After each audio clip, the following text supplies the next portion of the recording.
নমস্কাৰ, আপোনালোকে চাই আছে প্ৰাগ নিউজ জ্যোতিতলৰ বিশেষ অনুষ্ঠান প্ৰাগ ফকাছ। সমাগত লোকসভা নিৰ্বাচন আৰু লোকসভা নিৰ্বাচনক লৈ ইতিমধ্যে বিভিন্ন ৰাজনৈতিক দলসমূহ তৎপৰ হৈ উঠিছে। সমান্তৰালকৈ বিৰোধী 11টা যি বিৰোধী দল আছে সেই 11টা দলো ইতিমধ্যে তৎপৰ হৈ উঠিছে সমাগত লোকসভা নিৰ্বাচনলৈ প্ৰাৰ্থী প্ৰক্ষেপ কৰাক লৈ ইতিমধ্যে তৎপৰ হৈ পৰিছে। ক'ত কেনেকৈ প্ৰাৰ্থী প্ৰক্ষেপ কৰিব, কোনটো সমষ্টিত, কোনটো লোকসভা সমষ্টিত কোনগৰাকী নেতাক ইতিমধ্যে প্ৰাৰ্থী হিচাপে তেওঁলোকে প্ৰক্ষেপ কৰিব ৰাজনৈতিক দলসমূহে, সেই লৈ ইতিমধ্যে চৰ্চা অব্যাহত আছে ৰাজনৈতিক দলসমূহৰ ভিতৰ চৰাত। ঠিক তেনেকৈ শাসিত দল যি মিত্ৰজোঁটৰ চৰকাৰ, সেই মিত্ৰজোঁটৰ চৰকাৰখনো আচলতে তৎপৰ হৈ উঠিছে। চৰ্চা আৰম্ভ হৈছে ভিতৰ চৰাত, কাক কেনেকৈ প্ৰাৰ্থিত্ব প্ৰদান কৰিব। কাৰণ এইবাৰ যি বিৰোধীৰ যি ঐক্য হৈছে, বিৰোধী যি 11টা দল একেলগে লগ হৈছে আৰু তাক লৈ ইতিমধ্যে চিন্তিত হৈ পৰিছে শাসিত দল বিজেপি মিত্ৰজোঁটৰ চৰকাৰখন।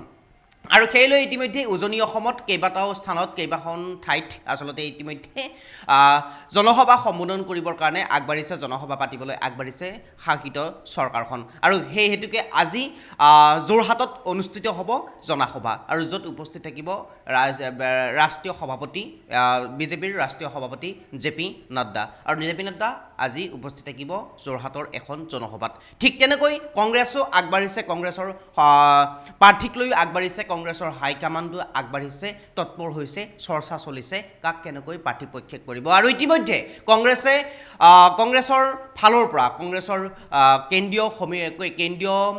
কেন্দ্ৰৰ পৰা ইতিমধ্যে নিৰ্দেশনা জাৰি কৰিছে যে ৰাজনৈতিক নেতাই কংগ্ৰেছৰ যি নেতা আছে সেই নেতাই প্ৰত্যক্ষভাৱে লোকসভা নিৰ্বাচনত অৱতীৰ্ণ হ'ব লাগে, প্ৰত্যক্ষভাৱে তেওঁলোকে প্ৰাৰ্থী হিচাপে আগবাঢ়ি যাব লাগে বুলি ইতিমধ্যে জাননী প্ৰেৰণ কৰিছে। আৰু এই সন্দৰ্ভত আমি কথা পাতিম অঞ্জুমান ভৰদাসৰ লগত। অঞ্জুমান, সমাগত লোকসভা নিৰ্বাচন আৰু সমাগত লোকসভা নিৰ্বাচনক লৈ ইতিমধ্যে তৎপৰ হৈ পৰিছে ৰাজনৈতিক দলসমূহ। সমান্তৰালভাৱে তৎপৰ হৈ পৰিছে যি বিৰোধীৰ ঐক্য 11টা দল আছে, সেই ঐক্য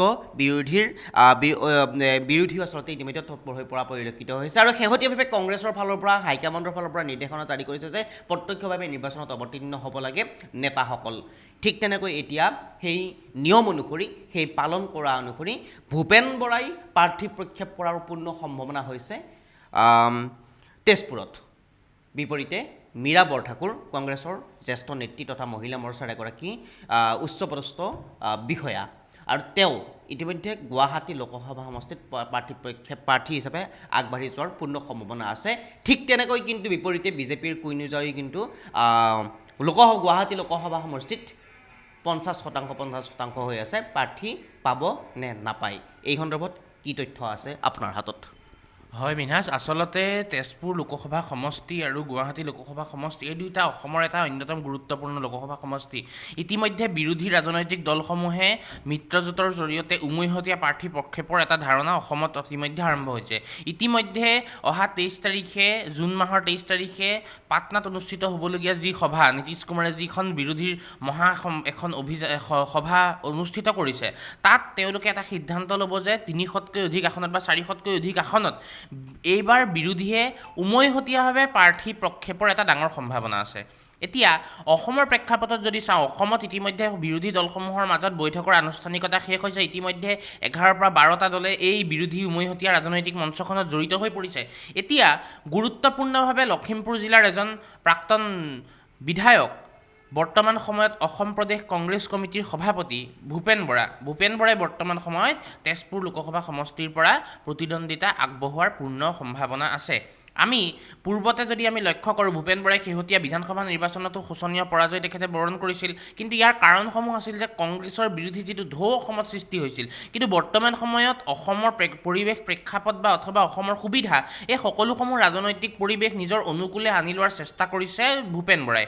আমি দেখিবলৈ পাইছোঁ যে শেহতীয়াকৈ তেজপুৰৰ বৰ্তমানৰ লোকসভাৰ সাংসদ পল্লৱ লোচন দাসে এইবাৰ টিকট পোৱাৰ সম্ভাৱনা তেনেই ক্ষীণ। তেখেতে ৰাজ্যিক ৰাজনীতিলৈ অহাৰ কথা মন মেলিছে, কাৰণ তেওঁ দেখিছে যে তেখেতৰ একালৰ দুই সহযোগী জয়ন্ত মল্ল বৰুৱা আৰু পীযুষ হাজৰিকা, এই দুয়োজনে ইতিমধ্যে কেবিনেট মন্ত্ৰীৰ মৰ্যাদা লাভ কৰিছে। তেওঁলোকে হিমন্ত বিশ্ব শৰ্মাৰ মন্ত্ৰীসভাত তেওঁলোকে স্থান লাভ কৰিছে। কিন্তু বৰ্তমান সময়ত ক্ষমতাৰ পৰা ক'ৰবাত নহয় ক'ৰবাত পল্লৱ লোচন দাসে নিজকে বঞ্চিত যেন অনুভৱ কৰিছে, যাৰ বাবে পল্লৱ লোচন দাসে এইখন আসনৰ পৰা আঁতৰি যোৱাৰ লগে লগে এইবাৰ অগপ বিজেপি মিত্ৰজোঁটে অগপৰ উমৈহতীয়া প্ৰাৰ্থী হিচাপে তেজপুৰ বিধানসভা সমষ্টিৰ বিধায়ক পৃথ্বীৰাজ ৰাভাক বৰ্তমান সময়ত কিন্তু তেজপুৰ লোকসভা সমষ্টিত প্ৰাৰ্থিত্ব আগবঢ়োৱাৰ পূৰ্ণ সম্ভাৱনা আছে। আমি দেখিবলৈ পাইছোঁ যে তেজপুৰ বিধানসভা সমষ্টিৰ তেজপুৰ লোকসভা সমষ্টি এটা বৃহৎ লোকসভা সমষ্টি। ইয়াৰ কোনো অংশ লখিমপুৰ জিলাৰ ওচৰ পাজৰ অঞ্চলসমূহতো পৰে। তেনে প্ৰেক্ষাপটত বৰ্তমান সময়ত যদি সেই সমষ্টিটোত ভূপেন বৰাই প্ৰতিদ্বন্দ্বিতা আগবঢ়ায়, তেন্তে পূৰ্বতে তাতে কংগ্ৰেছৰ এটা সবল স্থিতি ইতিমধ্যে আছে, তাত তেওঁলোকে জিকাৰ পৰিকল্পনা ইতিমধ্যে প্ৰস্তুত কৰিছে। আৰু ইয়াত জিকেনে নিজিকে সেইটো সময়ে ক'ব, কিন্তু বৰ্তমান সময়ত ভূপেন বৰাই কিন্তু তেওঁৰ জনসভা অথবা তেওঁৰ ভোটাৰ ৰাইজক আকৰ্ষিত কৰিব পৰাকৈ নিজৰ ভাষণ ইতিমধ্যে তেওঁলোকে বিভিন্ন অনুষ্ঠান তেজপুৰত অনুষ্ঠিত কৰা আমি শেহতীয়াকৈ দেখিবলৈ পাইছোঁ। তাৰপিছত যদি গুৱাহাটী লোকসভা সমষ্টিৰ কথা কওঁ, গুৱাহাটী লোকসভা সমষ্টিৰ যোৱা বছৰ ইয়াৰ পূৰ্বৰ যিটো লোকসভা নিৰ্বাচন 2019 চনত কুইন ওজা আৰু কংগ্ৰেছৰ নেত্ৰী ববিতা শৰ্মাৰ মাজত হৈছিল। বৰ্তমান সময়ত ববিতা শৰ্মা কংগ্ৰেছত বৰ্তমান সময়তো সদস্য হিচাপে আছে, তেখেত এজন সক্ৰিয় কংগ্ৰেছ নেতা, কিন্তু 2019 তুলনাত এইবাৰ তেখেতক অলপ কম ঘনীভূত বা কম আমি দেখিবলৈ পাইছোঁ। সংবাদ মাধ্যমতে হওক অথবা প্ৰচাৰ মাধ্যমসমূহতে তেখেতক অলপ কমকৈ দেখিবলৈ পোৱা গৈছে। তেনে প্ৰেক্ষাপটত পূৰ্বতে পৰাজিত হোৱা এগৰাকী প্ৰাৰ্থীক কংগ্ৰেছে দিবলৈ ভয় কৰিছে নেকি, অথবা বিজেপিৰ পৰা কংগ্ৰেছলৈ আহি বৰ্তমান সময়ত কংগ্ৰেছৰ অসম প্ৰদেশ মহিলা কংগ্ৰেছৰ এগৰাকী জ্যেষ্ঠ নেত্ৰী মীৰা বৰঠাকুৰে বৰ্তমান সময়ত নিৰ্বাচনত প্ৰতিদ্বন্দ্বিতা কৰাৰ এটা পৰিকল্পনা ইতিমধ্যে প্ৰস্তুত কৰিছে, যাৰ বাবে বৰ্তমান সময়ত আমি দেখিবলৈ পাইছোঁ যে কুইন ওজাই এইবাৰ টিকট পাবনে নাই অথবা আঙুৰলতা দেখাই গুৱাহাটী লোকসভা সমষ্টিত প্ৰতিদ্বন্দ্বিতা কৰিব নেকি, সেয়াও কিন্তু বৰ্তমান সময়ত ঘনীভূত হৈ পৰিছে। হয় মিনহাজ?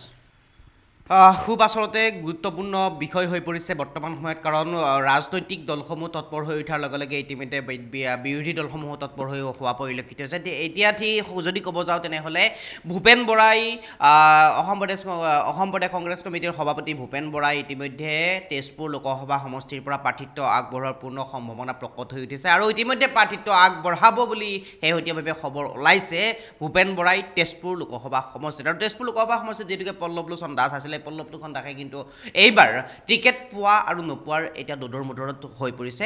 টিকেট পাবও পাৰে, নাপাবও পাৰে শাসিত দলৰ পৰা। আৰু সেই উপলক্ষে তাৰ বিপৰীতে কিন্তু এইবাৰ ভূপেন বৰাই তেজপুৰ লোকসভা সমষ্টিৰ পৰা প্ৰাৰ্থিত্ব আগবঢ়োৱাৰ পূৰ্ণ সম্ভাৱনা প্ৰকট হৈ উঠিছে।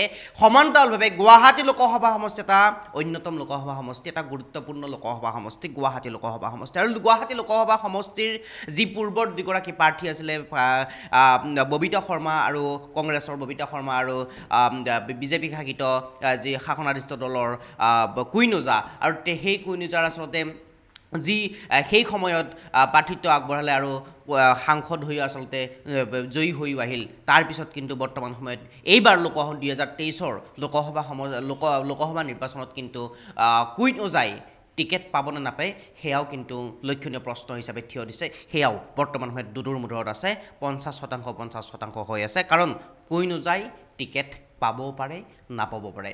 আৰু সেই মৰ্মে এইবাৰ গুৱাহাটী লোকসভা সমষ্টিৰ পৰা অন্যতম এগৰাকী প্ৰভাৱশালী নেত্ৰী মীৰা বৰঠাকুৰ, সকলোৰে চৰ্চাত থকা এগৰাকী মীৰা বৰঠাকুৰ। আৰু এইগৰাকী মীৰা বৰঠাকুৰে এইবাৰ গুৱাহাটী লোকসভা সমষ্টিটো নিৰ্বাচন কৰি লৈছে প্ৰাৰ্থিত্ব আগবঢ়াবৰ কাৰণে, আৰু সেয়া ইতিমধ্যে প্ৰকট হৈ উঠিছে। শেহতীয়া তথ্য অনুসৰি, শেহতীয়া খবৰ আমি লাভ কৰা অনুসৰি এইবাৰ কংগ্ৰেছৰ অসম প্ৰদেশ মহিলা মৰ্চাৰ যি এগৰাকী জ্যেষ্ঠ আৰু এগৰাকী দায়িত্বশীল বিষয়া মীৰা বৰঠাকুৰ, আৰু মীৰা বৰঠাকুৰে এইবাৰ গুৱাহাটী লোকসভা সমষ্টিৰ পৰা প্ৰাৰ্থিত্ব আগবঢ়োৱাৰ সম্পূৰ্ণ ইতিমধ্যে যাৱতীয় কাম কাজ প্ৰায় সমাপ্ত হোৱা বুলি শেহতীয়াভাৱে খবৰ ওলাইছে। গতিকে পৰৱৰ্তী সময়ত লক্ষণীয় হ'ব, টিকেট পোৱাৰ পিছত লক্ষণীয় হ'ব দুয়োটা সমষ্টিৰ পৰা দুয়োগৰাকী কংগ্ৰেছৰ জ্যেষ্ঠ নেতা আৰু নেত্ৰী জয়ী হৈ আহিব পাৰিবনে নোৱাৰে, সাংসদ পদত অধিষ্ঠিত হ'ব পাৰিবনে নোৱাৰে, তেজপুৰ লোকসভা সমষ্টি কংগ্ৰেছৰ দখললৈ আনিব পাৰিবনে নোৱাৰে ভূপেন বৰাই,